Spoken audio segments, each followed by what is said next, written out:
Punjab Haryana border पर किसानों के हंगामे के बीच कुछ सवालों के जवाब मिलना बहुत जरूरी है। क्या मोदी किसान विरोधी?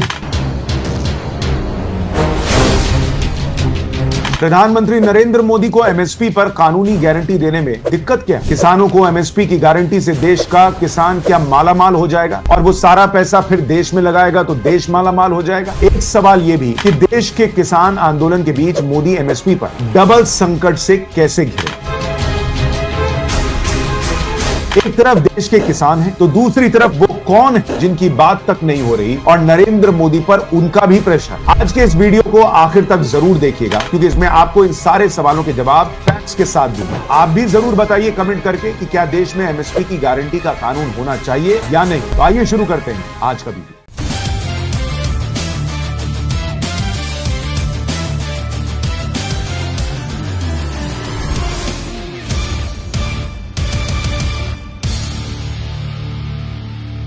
नमस्कार, मैं हूं सुशांत सिन्हा। देश इस वक्त एक नाजुक मोड़ पर खड़ा। एक तरफ नरेंद्र मोदी का देश को दुनिया की तीसरी सबसे बड़ी अर्थव्यवस्था बना देने का विजन है और दूसरी तरफ विपक्ष का नरेंद्र मोदी को हर हाल में रोकने का मिशन। ऐसे में 2024 का चुनाव है और उसके ठीक पहले देश भर के किसानों के नाम पर पंजाब और हरियाणा के कुछ किसानों का बॉर्डर पर इकट्ठा हो जाना और हंगामा मचाना कोई बहुत आश्चर्यजनक बात नहीं है। लेकिन आज आपको इस वीडियो के जरिए विस्तार से समझना चाहिए कि देश के लिए एमएसपी कानून का मतलब क्या है, एमएसपी का पूरा सच क्या है और नरेंद्र मोदी कैसे एमएसपी नाम की दोधारी तलवार पर चढ़े। एक तरफ देश के किसान हैं और दूसरी तरफ अमेरिका, कनाडा, चीन, ऑस्ट्रेलिया जैसे कई शक्तिशाली देश। आप कहेंगे कि बॉस ये अमेरिका, चीन, कनाडा, ऑस्ट्रेलिया वगैरह का क्या लेना देना भारत के किसानों को मिलने वाली एमएसपी से? उसके बारे में आपको वीडियो में आगे समझाऊंगा, लेकिन उसके पहले थोड़ा सा इतिहास में चलते। भारत के किसानों का संघर्ष कोई आज का नहीं। आजादी के पहले भी देश का किसान संघर्ष ही कर रहा है। महात्मा गांधी का 1917 में शुरू हुआ चंपारण सत्याग्रह, 1918 का खेड़ा सत्याग्रह, 1925 का बारडोली सत्याग्रह या 1946-47 का तेभागा आंदोलन जो बंगाल में, सारी लड़ाई किसानों को न्याय दिलाने की ही। फर्क सिर्फ इतना था कि तब अंग्रेजी शासन से देश के किसानों को न्याय दिलाने की लड़ाई चल रही। लेकिन जब देश आजाद हुआ तो देश के अंदर न्याय दिलाने की जंग शुरू हुई किसान। जैसे 1959 में पंजाब की कांग्रेस सरकार ने किसानों पर बेहतरी टैक्स या बेटरमेंट टैक्स लगा दिया। भाखड़ा नंगल का खर्चा निकालने का इसे एक तरीका बताया। लाखों किसान सड़क पर आए, हंगामा हुआ, प्रदर्शन, 8 किसानों की जान तक चली। तब जाकर कांग्रेस सरकार ने इस टैक्स को वापस लिया। देश किसानों के ऊपर ऐसे अत्याचारों के इतिहास से भरा पड़ा। लेकिन क्या कीजिए, वही लोग जिन्होंने किसानों पर अत्याचार भी किया, जिन्होंने इतने साल किसानों के लिए कुछ नहीं किया, वही लोग आज किसानों के सबसे बड़े हिमायती बनने की बात करते हैं। जिनसे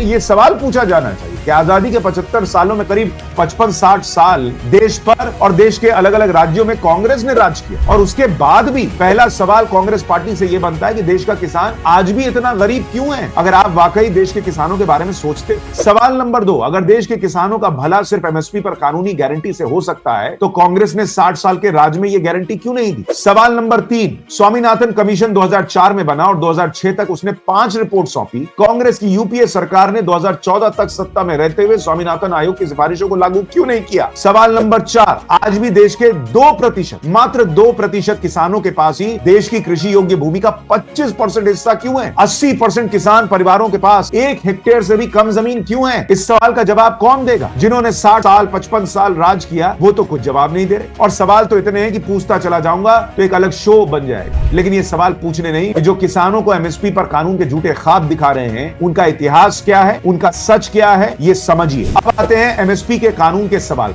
क्या देश के किसान को एमएसपी की गारंटी हो गई तो वो मालामाल हो जाएगा और क्या उसके पास पैसा आएगा तो वो देश की इकोनॉमी में खूब पैसा लगाएगा, देश को फायदा ही फायदा होगा? कुछ लोग ये लॉजिक भी दे। इसे समझने के लिए जरा पंजाब को देखिए। पंजाब आज की डेट में सबसे ज्यादा कर्ज में डूबा हुआ राज्य। कर्ज और स्टेट जीडीपी का रेशियो 48% पे और अंदाजा यह है कि 2027-28 तक ये बढ़कर 55% हो जाए। मतलब ये कि पंजाब अगर 100 रुपया कमाता है तो उसका करीब 48 रुपया आज की डेट में कर्ज चुकाने में चला जाता। बाकी बचे 52 रुपए में वो राज्य के लिए क्या भला कर देगा भाई? और इसलिए भगवंत मान सरकार को भी नरेंद्र मोदी सरकार के सामने हाथ फैलाने जाना पड़ा था, आपको याद।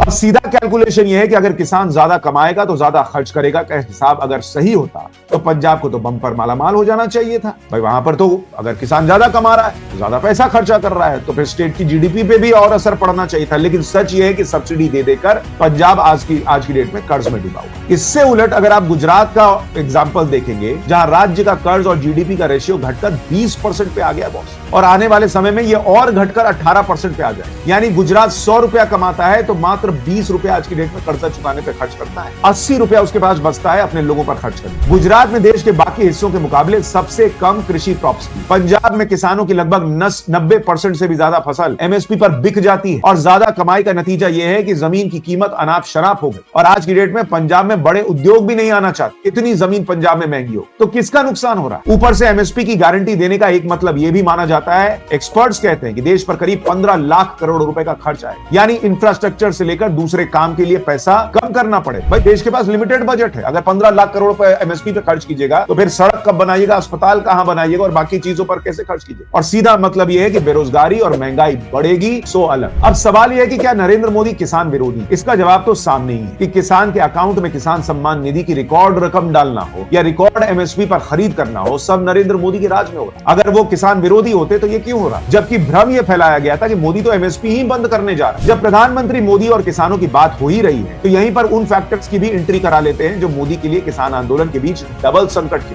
और कैसे देश के किसानों के लिए मोदी उन लोगों से भी पंगा लिए बैठे हैं जो दुनिया की बड़ी ताकतें हैं। ये एमएसपी विरोधी कोई और नहीं बल्कि अमेरिका, चीन, कनाडा, ऑस्ट्रेलिया जैसे बड़े बड़े देश हैं जो WTO यानी वर्ल्ड ट्रेड ऑर्गेनाइजेशन का हिस्सा है, और भारत पर नरेंद्र मोदी सरकार पर लगातार दबाव बनाए हुए हैं कि बॉस भारत अपने देश के किसानों को सब्सिडी देना कम करे, इससे मार्केट गड़बड़ा रहा है, एमएसपी पर खरीद कम करे। अभी अबू धाबी में भी 26 से 29 फरवरी के बीच फिर तमाशा करेंगे ये लोग कि भैया नरेंद्र मोदी तो सुन ही नहीं रहा, अपने देश के किसानों को भरपूर सब्सिडी दिए जा रहा। दरअसल WTO का नियम 10% से ज्यादा की सब्सिडी देना अलाउ ही नहीं करता, लेकिन मोदी सरकार लगातार इस सीमा को पार कर रही है और पीस क्लॉज का हवाला देकर अपना काम किए जा। अगर आप भारत में ही देखें तो ऐसा नहीं है कि किसानों को उनके हाल पर छोड़ दिया। भारत में किसानों को मिलने वाली सब्सिडी देखिएगा तो 2021 के आंकड़ों के मुताबिक भारत के किसानों को खाद पर 70,000 करोड़ की सब्सिडी मिली, पाम क्रेडिट पर 20,000 करोड़ की सब्सिडी, फसल बीमा 6,500 करोड़ की सब्सिडी, और एमएसपी पर सब्सिडी 24,000 करोड़, यानी कुल 1,20,500 करोड़ रुपए की सिर्फ सब्सिडी दी जा रही है किसान। और ये तो केंद्र सरकार की तरफ से, राज्यों की तरफ से जो मदद मिलती है सो अलग। उसमें अगर आप राज्यों की मदद में जोड़िए, बिजली सब्सिडी 90,000 करोड़ किसानों को दी जा रही है, सिंचाई सब्सिडी 17,500 करोड़, फसल बीमा 6,500 करोड़, यानी राज्यों से मिलने वाली सब्सिडी भी 1,14,000 करोड़ रुपए।